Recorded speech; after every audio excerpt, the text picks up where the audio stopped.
tukuvu wano mu buweereza bwa Nabbi Jeremiah. Mu programu yaffe y'olwaleero tukuleetedde mwami Wamala Lawrence okuva e Mbale. Mwami Wamala nga wa myaka 36 gyokka egy'obukulu yajja mu World Access Church International ng'asanga obuzibu obw'amaanyi mu kutambula ko n'okusitama olw'obulumi ko n'amasannyalaze ge yali awulira okuva mu kiwato paka mu bigere okumala ebbanga lya myezi 4.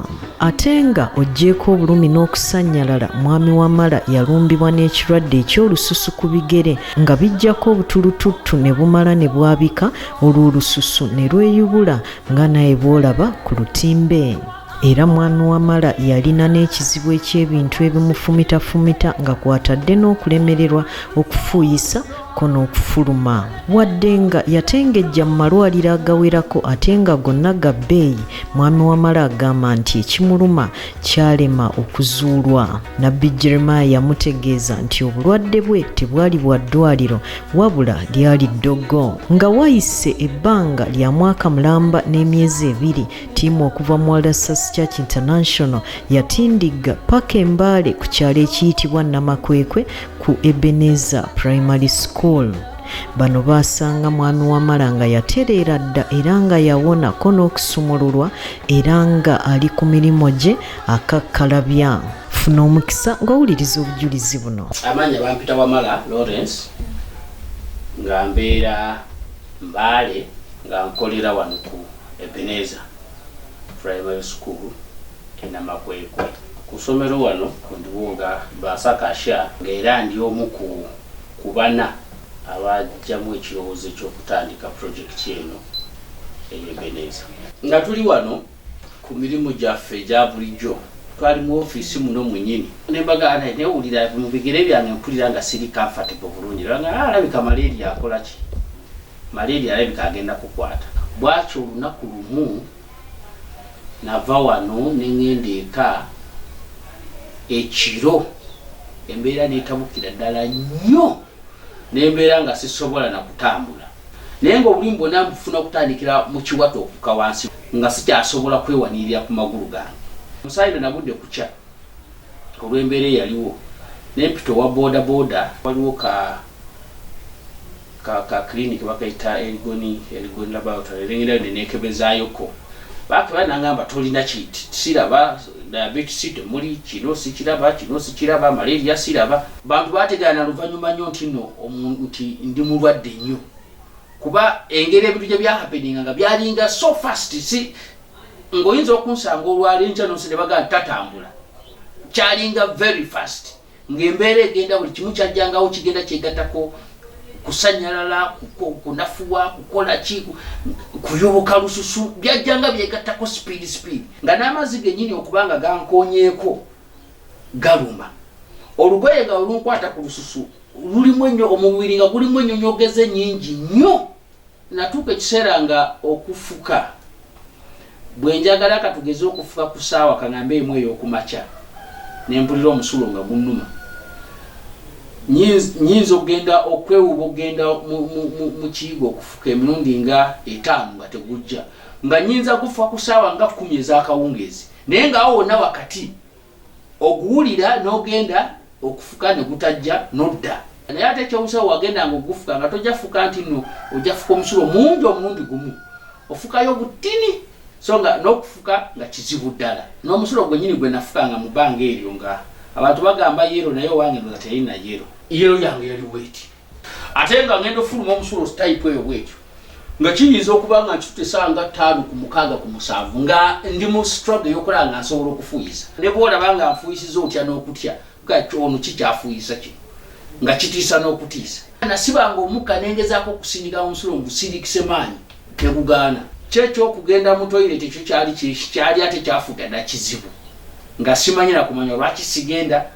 Ebbanga eyo ndowooza oba nalina oba saagenda oba bakugendamu oba balinga gumu oba 2 gyokka. Ekyasinganga okwewuunyisa nalinga nsobola okusitama. Wano ogenda nagendanga bugenzi, tekwalingako control nti ngenda kubaako control, nagendanga bugenzi bu. Kati ng'obuzibu bujjira mu kuvaayo nga maze okusitama nga mba sijasobola. Okunaaba nga sisobola, nga buli kimu balina kinkolera. Olususu lutandika okuba ku bigere nga lupiiringako, ng'olaba ng'olwesusumbulako ku kigere. then kwajjangako obulingo obutulututu nakatundulutu kayinza okujja kambwe kati mu lunaku lumu ate ne kengera naye ne kasanyalaza okugulu kwonna tuukanga ekyo ne nkwata ebiwero n'ensiba ebisambi byange nga mbisiba nga ndowooza nti ennyama oba enaatuuka neeyabika naye ng'owulya waliwo ekisika ennyama eyo eveeko so nga nze okusibako nsiba nti kiri ekigisika kireme kukola ki kugijjako ate nga omubiri gwonna okuva wano mu kiwato wano okukkirira wansi ng'owulira amasanyalaze okuva kagera aka wansi eri paka mu kiwato wano n'okusitula okusituza ekigere bwe nti mu bbanga sisobola. Waliwo mukwano gwange omusawo omuyita Nelson kati nengendayo okwebuuza nti kintu kino ekindiko nga ndaba embeera egenda ekyuka buli saawa ye naye n'atya n'angamba okusinziira embeera gy'olimu ndabika si kyakusobola ne wano mu Mbale sinawe nsaba kurekomeninga nti nkutwale wano kyetuba tukola. Waliwo omuvubuka musawo ava Kampala eyo alina simanyiddwaliro kiri akola e Kampala naye nga alina branch e Mbale naye nga naye akola nnyo wa magumba so bwe yantwalayo oli naye n'agamba nti noono watuuse tetukyasobola mukwasaganyiza wano n'angamba n'abakutesiza yangamba ngende e Kampala nzikole muli n'ensalawo nenga nti kakati ekifo ky'okudda mu bimu kangende dda amatolwaliro g'e Kampala nfunireyo obujjanjabi ne bafuna omusawo mu Novik Hospital e Kampala.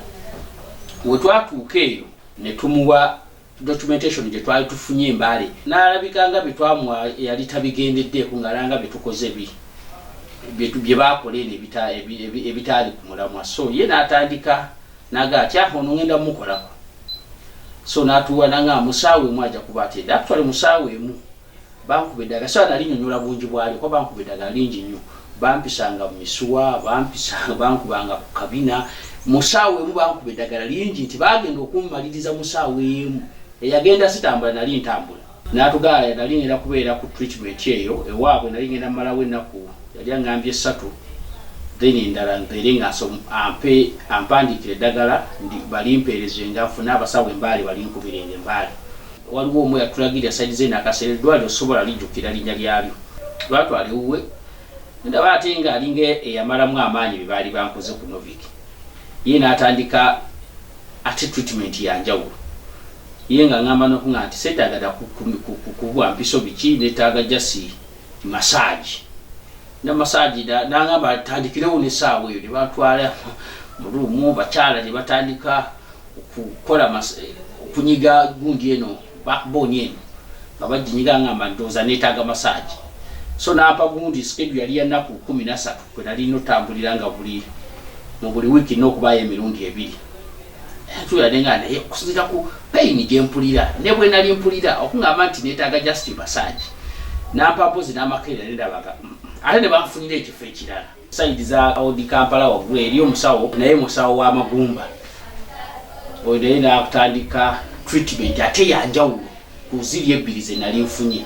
Waliwo omusawo omu oyo woku aliko saidi za Odi Kampala eyo yali yampa enamba y'essimu kwetuwatuuliziganyiza so ne mukubira ne mugaa nti eddagala ndimiranga bwe waŋŋamba okulimira ebisinga mbikola nga bwemwaŋŋamba obikola naye ndaba nga sirinaako njawulo ate ninga ddayo bupya nga bwe natandika so n'aŋŋamba nti olabika ojja kudda ono n'eddagala eddala kyenzudde olabika eddagala ogenda libeerirako ddala fo saamugudu time. Bwe yaŋŋamba ekigambo ekyo kyamalamu amaanyi okuŋŋamba nti ngenda kubeera ku ddagala eddagala nalingamira nga kumpi mmere peke eziwera kumpi nga oba nga 15 buli lunaku ez'enjawulo ekyo kyandeetera okutya nemanya ndabika nnyinza okumaliriza nga nemalidde ddala naye abakozi banaye binakolanga nabembeera nabo wano beeraliikirana nnyo bwe baana bange naga nti kwano gaffe naye kagenda kulemala bonero bwonna bwali bulaga nti sobola otambulira mu kagaali kati nga nteeberezaamu ku myaka egyange okunteeka mu kagaali ani agenda okundabirira mu kagaali ani anaakasindikanga nina famire ekyali nto ani agenda okukolera famire yange eyo ento bwekyo bwe mba ntuuse ku level eyo nti ngenda kudda mu kagaali olunaku lumu nabeera ku Novik nakozesa $1.3 one day eyo nabayo ennaku 3 ate ne banzijayo nengenda ku ddwaliro eddala ate ne banzijayo ne bantwala ku ddala ate ne banteeka ku ddagala erya weeks 2 nga buli lunaku nkozesa emitwalo 26 ate nga mu weekend funa emirundi 3 kussa nezino ezembaale sibala bino bagenda scanning genda x-ray genda bwekiti genda kino gula eddagala bweriti ebyo sobola biteekako amount nti bweti naye kyenyinza ogamba nti it was very expensive. Naye obulwadde obwange si bwe obulwadde obwa bulijjo, tebabuwa linnya, teri musawo yangamba kyo kyali kikuluma naye ng'ate ŋŋenda ng'owulira buli lunaku olina ekigenda kikukutukako naye nga teri asobola kugaa nti ekikuluma kye kino tujjanjaba kino. Kwe kujjamu ekirowoozo kyoga nti kaŋŋende World Answers Church International wa Prophet Jeremiah kuba nali ndabyeko ku TV ebyali bituuse ku bantu abamu abali mu mbeera ezimu eziri waasi n'okusinga ku yange nga basabirwa ne basumululwa ate ne bawona nenda nga bakomawo ku obujulizi nga bantu banjawulo kuva ku bali benasooka okulaba. So nakeera lunaku ku makya tuka ku church program nengisanga nzijukira ebigambo ebyayogerwa ku lunaku olwo. Prophet yagamba nti obulwadde obwange nali bwali tebusobola kuwonera mu ddwaliro. Statement oyo nkyagijjukira naye naŋŋamba nsumuluddwa. Your case has a spiritual issue in it. So I want to pray for you. God Almighty to take and rescue from this situation. Amen. Amina. Your adversaries are looking and they are saying, oh, he's going. Some come and they cry with you. That's what Satan does. Amen. Amina. He has agents. But I'm an agent of Jesus.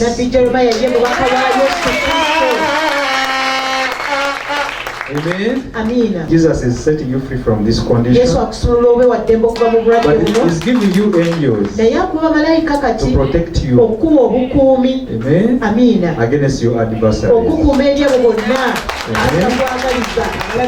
They will set traps for you. Yet they will fall in the traps. Amen. Amina. Father, I thank you that you have never disappointed me. Whenever I pray, you always answer my prayer. Thank you for taking on this case. In Jesus' name. Yayogera bigambo bingi teyali saala yakugamba esaala ze tutera okulaba nti omuntu bamusabira dakiika 45 n'osaba abantu ne batuuyana no saati yali bwekyo. Kyova olaba nti musaala eri simple ku maaso g'omuntu ate yali y'amaanyi nti yasobola okunkyusa biri byonna byenjogeddeko. Essaawa eyo kye nali nsobola okukakasa nali nsobola okuddukadduka, nali sobola kufubuduka akafubuduko nti nfubuduka misinde naye ati sinawulira amagulu nga gawuse nga nsobola okudduka. Era okuva ku kyaki natambulawo nga neewuunya eyazze ku kyaki nga sisobola nga bazze banvuga buvuzi okuntuusa ku kyaki. Naye natambula nentuuka ku main road era okuva ku nnaku olusiddangamu kumira ku ddagala paka leero. Tugenda mu mwaka mulamba bukyanga nva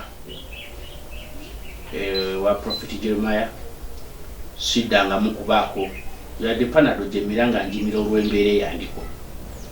Buli kimu kusitama kuyimuka kukola buli kimu ng'omuntu yenna nga gwali eyo bw'osobola okukola buli kimu nange bwesobola okikola kuba sikyalinamu mbeera yonna nti kiri oba kiri oba kiri. Ebya musulo gwa yero, musulo gw'okupika obupisa okuvaayo gw'omala osiba omukka n'osindika ebyo byagenda.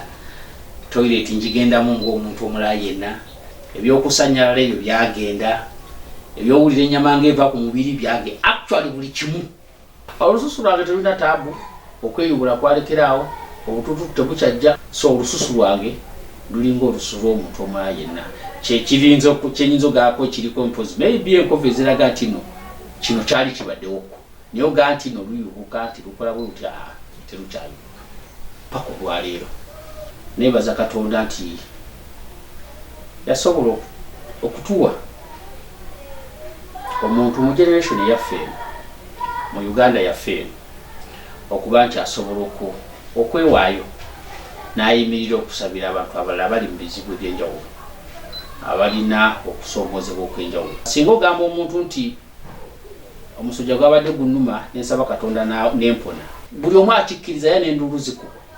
Naye buli oyogera ku kintu ekinene Katonda kyakoze abantu abasinga simanyi lwaki bakitwala nti atandika okujjamu questions mu mutwe ku musujja teri yeebuuza ati yakikoze atya. Abantu bariducinga Katonda okumusa ku level nti asobola kuwonya musujja kwebyo teri yeebuuza. Buli wayogera ekisukkuluma ku ekyo abantu batandika okulowooza nti maybe bamuwadde ssente bufere. Naye nze ndi kyamagero okuyita Prophet Jeremiah kyovala neebaza Katonda nti mulembe gwaffe guno asobola okuba nga yeewaayo n'atusabira tetusobola okuba kyetuli, tetusobola okuwonyezebwa, tetusobola okuwa obujulizi bwesisuubira nti nno bwakukyamuukiriza muntu yenna, naye okuwa Katonda ekitiibwa n'okwebaza ku kyekyatuukawo. Nze okuba nga nsobola okuyimirira okutuula oba okuyimirira oba essaawa eno nga bwendi nga nsobola okwogera ku kyekyatuukawo kyamagero.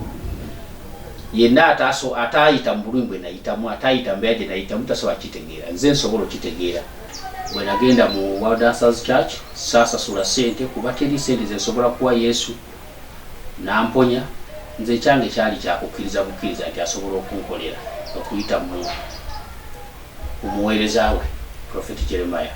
Kye nakola byenje essaawa eno n'ebibala bye ndabako ku bulamu bwange bibala byakukkiriza, si bibala byakusasula. Katonda akola, nze namulabako ku bulamu bwange ng'akola. Ekitiibwa n'ettendo mbidiza Katonda, okwebaza kwange ne kugenda ewa Prophet Jeremiah, okwewaayo okukkiriza Katonda amukozese, n'obuteeganya n'obutatwala kirabo Katonda kye yamuwa nga kya busuubuzi, okubanga nga bwe yakifunira obwereere asobola okukikozesa era obwereere.